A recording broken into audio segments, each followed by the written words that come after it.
Dear student, today I am going to teach you Indian revolutionaries।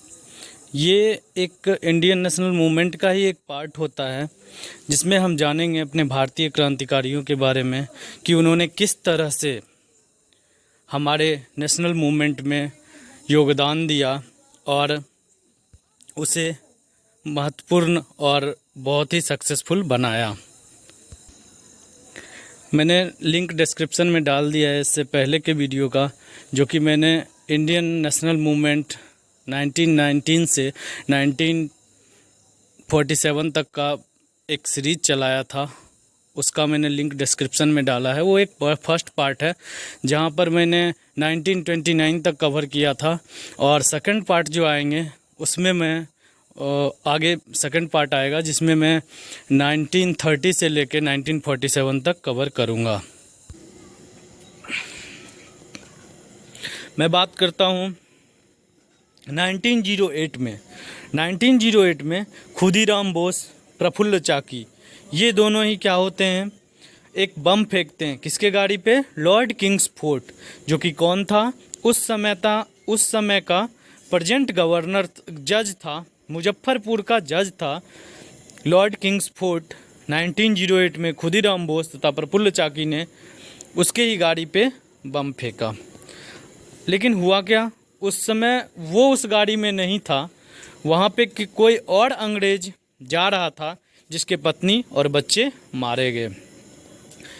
Khudiram Bose, Arvind Ghosh, Barindra Ghosh, Arvind Ghosh के ही भाई बारिंद्र घोष, सत्येन बोस और others. Khudiram Bose, Arvind Ghosh, उनके भाई बारिंद्र घोष, सत्येंद्र बोस तथा अन्य लोगों को भी इस काम में बम फेंकने के लिए दोषी ठहराया गया, जिसमें से अरविंद घोष तो बरी हो गए। बारिंद्र घोष को अंडमान भेज दिया गया, deported to the Andaman, and Khudiram को इसी के लिए हैंग कर दिया गया। किस चीज़ के लिए हैंग किया गया खुदीराम को?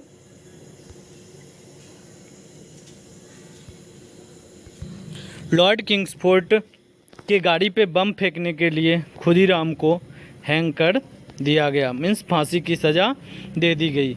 अब 1908 के बाद हम 1909 में देखते हैं। 1909 में क्या हुआ, श्यामजी कृष्ण वर्मा, इन्होंने लंदन में एक यंग रिवॉल्यूशनरी, युवा क्रांतिकारी संगठन का स्थापना किया 1909 ईस्वी में, श्यामजी कृष्ण वर्मा ने। अब उनके साथ कौन कौन थे? विनायक दामोदर सावरकर, जिसे हम वीर सावरकर के भी नाम से जानते हैं, मदन लाल ढींगरा, लाला हरदयाल तथा इसके कई अन्य सदस्य थे, जो कि किनके साथ थे? श्यामजी कृष्ण वर्मा के साथ थे। अब हम बात करते हैं जुलाई 1909 में मदन लाल ढींगरा, जिन्होंने क्या किया, करजन वायली की हत्या कर दी। तो 1909 में दो घटना होता है, एक श्यामजी कृष्ण वर्मा लंदन में युवा क्रांतिकारी संगठन का स्थापना करते हैं, और 1909 ईस्वी में ही मदन लाल ढींगरा, जो कि उनके ही उस युवा संगठन के सदस्य थे, उन्होंने करजन वायली की। और करजन वायली कौन था? करजन वायली कौन था कि वो ऑफिशियल था। कहाँ का ऑफिशियल था? वो कहाँ का ऑफिशियल था? Indian office in the London में ऑफिस ऑफ इंडिया के ही ऑफिस का वो एक ऑफिसर था। Madan Lal was hanged. इस काम के लिए, करजन वायली की हत्या के लिए मदन लाल को फांसी की सज़ा सुनाई गई। अब फिर जैसे 1908 पढ़े, 1909 पढ़े, अब हम 1910 की बात करते हैं। 1910 में उसी ग्रुप के एक सदस्य लाला हरदयाल भारत लौटते हैं, और वो पंजाब में इन्हीं क्रांतिकारी गतिविधियों की शुरुआत करते हैं। अब वहाँ पे उनके एसोसिएट्स कौन कौन होते हैं? रास बिहारी बोस, आमीर चंद, बाल मुकुंद, ये सब उनके सहयोगी के रूप में पंजाब में क्रांतिकारी गतिविधियों को अंजाम देते हैं। फिर 1911 ईस्वी में आमीर चंद को फांसी की सज़ा दी जाती है। अगले ईस्वी में हम बात करें, 1912 ईस्वी में एक बम फेंका जाता है लॉर्ड हार्डिंग के, जो कि दिल्ली में लॉर्ड हार्डिंग के गाड़ी पे बम फेंका जाता है और इसमें हार्डिंग बच के निकल जाते हैं। इसके बाद इंडियन रिवॉल्यूशनरी जो थे, अब इंडियन रिवॉल्यूशनरी को उस समय तक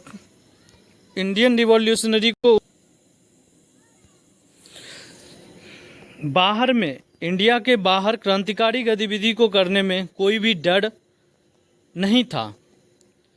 वो जितने भी क्रांतिकारी थे वो विदेश में क्रांतिकारी गतिविधियों को बिना डर के अंजाम दे रहे थे। मैडम बीकाजी कामा, जिसने एक रिवॉल्यूशनरी जर्नल, अब मैं बताता हूँ 3 घटना जो कि महत्वपूर्ण चीज़ें थी। ये दिखाता है कि इंडियन क्रांतिकारी को इंडिया के बाहर भारतीय राष्ट्रीय आंदोलन को बढ़ावा देने के लिए काम करने में कोई भी दिक्कत नहीं था। मैडम बीकाजी कामा, जिन्होंने एक पत्रिका निकाली वंदे मातरम। राजा महेंद्र प्रताप, इन्होंने काबुल में, इनका भी नाम फेमस आता है, 1915 ईस्वी में राजा महेंद्र प्रताप ने प्रांतीय सरकार की स्थापना की काबुल में। प्रोविंशियल गवर्नमेंट की स्थापना की 1915 ईस्वी में काबुल में। आगे बात करते हैं, आपने सुना होगा गदर पार्टी की स्थापना लाला हरदयाल ने कहाँ पे किया था? सैन फ्रांसिस्को यूएसए में किया था। ये तीनों एग्जाम्पल्स ये दिखाते हैं कि इंडियन रिवॉल्यूशनरी को इंडिया के बाहर बिना डर के वो लोग क्रांतिकारी गतिविधि को अंजाम देते थे। अब आगे हम बात करते हैं काकोरी कॉन्स्पायरेसी, जिसे हम बोलते हैं काकोरी षड्यंत्र। इसमें क्या होता है, चूँकि इंडियन क्रांतिकारियों को 1925 ईस्वी में इंडियन क्रांतिकारियों को हथियार तथा बम बनाने के लिए रुपयों की आवश्यकता थी, और वो ये रुपया कहाँ से लाएंगे? तो उन्होंने क्या किया, 9 अगस्त 1925 ईस्वी में राम प्रसाद बिस्मिल, आसफुल्ला खान, रोशन लाल, ये 3 प्रोमिनेंट थे। बाकी और भी लोग होंगे, जिसमें से 3 का नाम आता है, राम प्रसाद बिस्मिल, आसफुल्ला खान, रोशन लाल। इन्होंने 9 अगस्त 1925 ईस्वी को उत्तर प्रदेश के काकोरी जगह के नज़दीक ट्रेन को रोका। ट्रेन में क्या था? एक आयरन चेस्ट बोला जाता है इसको, जिसमें सरकारी खजाना भरा हुआ था, उसी को लूटने का प्रयास था इनका। और इन्होंने 1925 ईस्वी में काकोरी, जो कि उत्तर प्रदेश के नज़दीक में एक जगह है, उत्तर प्रदेश में एक जगह है काकोरी, वहाँ उसी के नज़दीक में इन्होंने ट्रेन को रोका।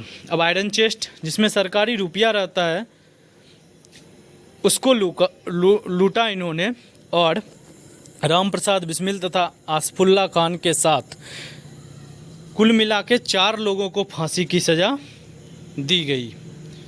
अब फिर 1925 काकोरी हत्याकांड के बाद हम एक बार फिर से, जैसा आपको बताया गया था कि लाला लाजपत राय को लाठी मार के हत्या कर दिया गया था 1928 में। अब उसी का बदला लेने के लिए भगत सिंह के नेतृत्व में एक दल जो था, उसने क्या किया, सॉन्डर्स की हत्या कर दी, जो लाला लाजपत राय को मारने में दोषी था। उसकी हत्या, सॉन्डर्स की हत्या भगत सिंह के द्वारा किया गया। फिर बात करते हैं 8 अप्रैल 1929 को भगत सिंह, बटुकेश्वर दत्त, इन सब ने सेंट्रल असेंबली चैम्बर में बम फेंकने का दुस्साहस किया। और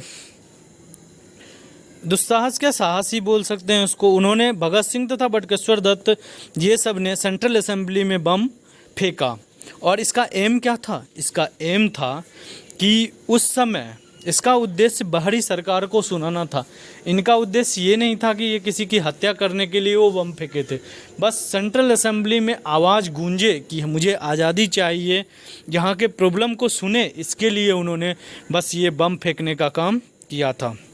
इसमें कोई भी मौत की खबर नहीं हुई, बट ये बाहरी सरकार को सुनाने के लिए उन्होंने किया था।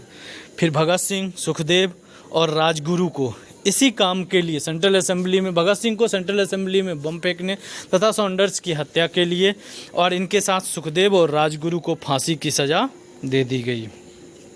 अब इस तरह से लगभग जितने भी क्रांतिकारी थे सबका मैंने नाम पढ़ा, उनका काम पढ़ा। अब कुछ एक क्रांतिकारी बचे हुए हैं, जैसे चंद्रशेखर आज़ाद। इनका कहानी समझे तो 27 फरवरी 1931 को इलाहाबाद में एक पार्क है जिसे अल्फ्रेड पार्क कहा जाता है। वहाँ पे अल्फ्रेड पार्क में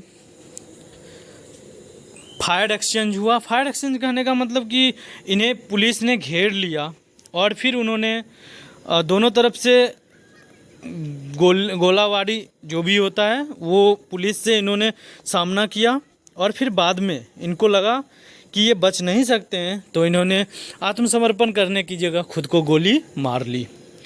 तो आगे हम फिर से अगले वीडियो में दांडी मार्च और सिविल डिसोबीडिएंट मूवमेंट के रूप में पढ़ेंगे। ये इसका पार्ट 2 होगा इंडियन नेशनल मूवमेंट का।